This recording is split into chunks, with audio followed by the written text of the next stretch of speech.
7.3 a 12.6. Ar yn 7.3 Land and Lakes Developments. Mae hwn yn gais enfawr i ni yn Môn. Mae o yn un o'r ceisiadau mwyaf sydd wedi dod ger ein bron ni.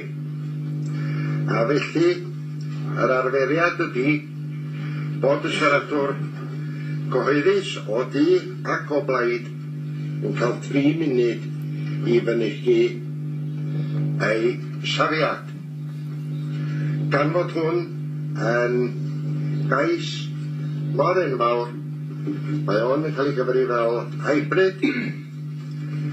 Da ni yn caniatáu 6 munud i'r wrthwynebydd a 6 munud i'r ochr arall. Mae hwn yn eithriad am bod o yn gais mor sylweddol. Gai felly just crybwll am y gais sef gais Land and Lakes Development yn Penros Gaergybi.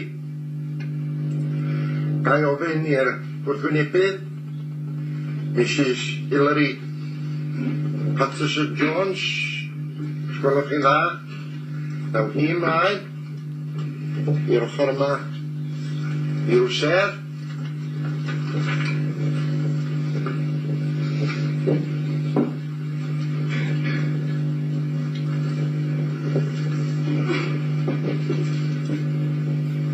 Gai lled goffa, bydd gynnwch chi 6 munud i siarad os gwelwch chi dda. Diolch yn fawr iawn, byddwch chi'n barod. Pranam. Hello, my name is Hilary Paterson Jones and I am here presenting the Save Penrose Nature Park Holyhead group on the Facebook pages. We have 2,500 people on the Facebook pages. We are all local residents who oppose the proposals for Penrose, Caerglass and Queensland on the grounds of loss of public amenity and the environmental impact. We have 4 petitions with a total of 3,285 signatures in all, and we know of approximately 500 plus letters of objection that have been submitted.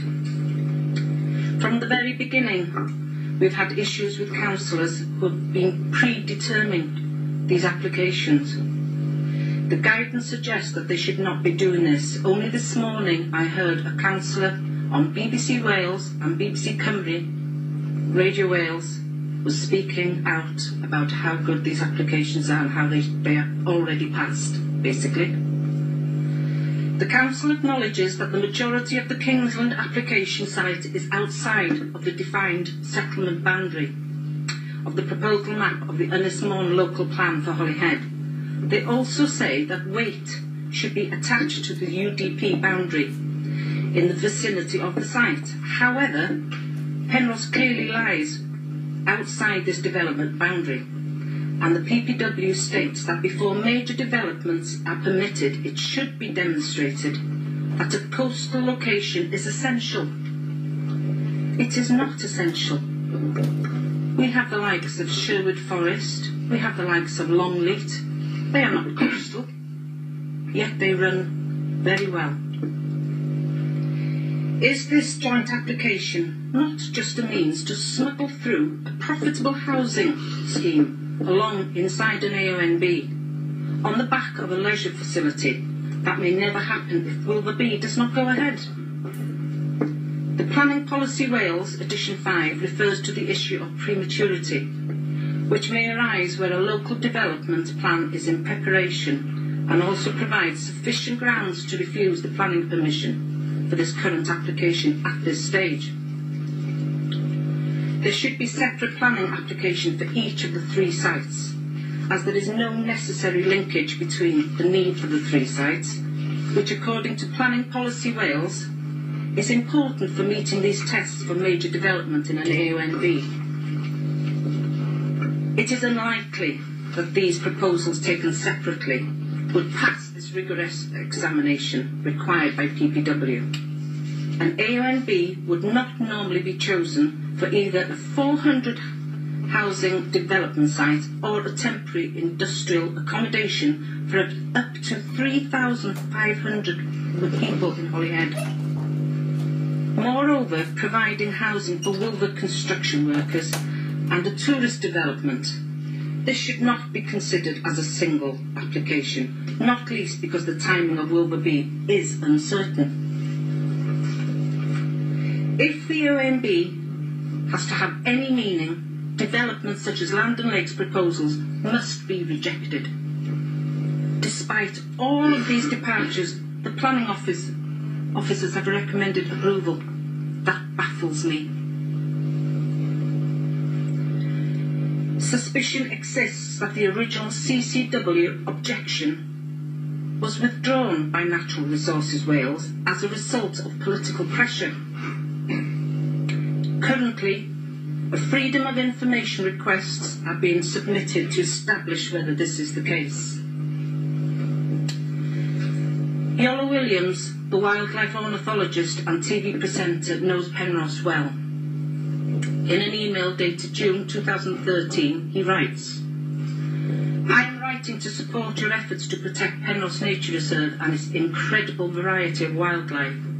There are few precious places like this left. It would be a tragedy if this site was to be developed. I therefore object wholeheartedly to these proposals. 11 hectares of trees will be felled in Penrhos. That is 27 acres of trees. The National Tree Trusts say that we are complaining the public about the Amazon rainforests, yet in Britain we are losing our woodlands faster than the rainforests. Penrhos Nature Reserve attracts 100,000 visitors per year and ranks as the third highest tourist attraction on Anglesey. Why can this not be built somewhere else alongside this and used and continue to be used as a tourist attraction? If a private project depends on public subsidy, the environmental impact assessment should make this clear.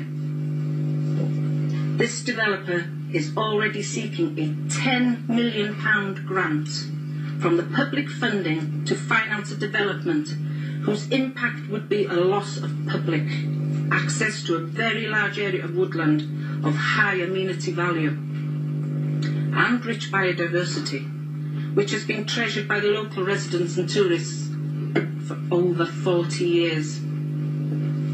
I have an excerpt from the Ken Williams book, Wildlife in Custody, that is relevant to today's proceedings. I quote, "When I was shown into the boardroom at Anglesey Aluminium, the faces that looked up at me belonged to businessmen. They did not look like the type to be interested in a nature reserve. Then I thought of the slaughter at Penrhos. I could see the rabbits and the badger set in the woods. As I see it, I told them, we will not only be preserving birds and animals, but flowers, trees and shrubs, and sea vegetation too. We will recruit local youngsters as voluntary wardens. We will involve clubs and schools so that everyone can feel that Penrhos belongs to them. This is what we did. We feel it belongs to us. There is no reason why the community could not lease, mortgage Penrhos and run it by the community for the community." Can I draw your attention? Would you bring it to a close? Certainly. I would just like to say that the decision today is entirely up to you. It lays in your hands, just like it did in Ken Williams' day. Diolch yn fawr. Thank you very much.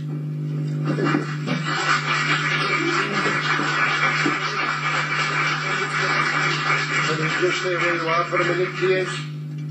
Os a rhywun a chwestiwn ar y sylwadau mae'r siaradwr wedi reid. Os a rhywun a cwestiwn I ofyn I Mrs Hilary Paterson Jones, os gwelwch chi dda. Dwi'n sicr. No, Kevin. With regard to the visits Yes. by tourists, Yes. sorry, I missed the number that you said. Over 100,000 per year. Thank you. And it's the third destination in the whole of Anglesey for visitors and tourism. Os rhywun â cwestiwn arall o'r bwyllgor? Ar y John Davies.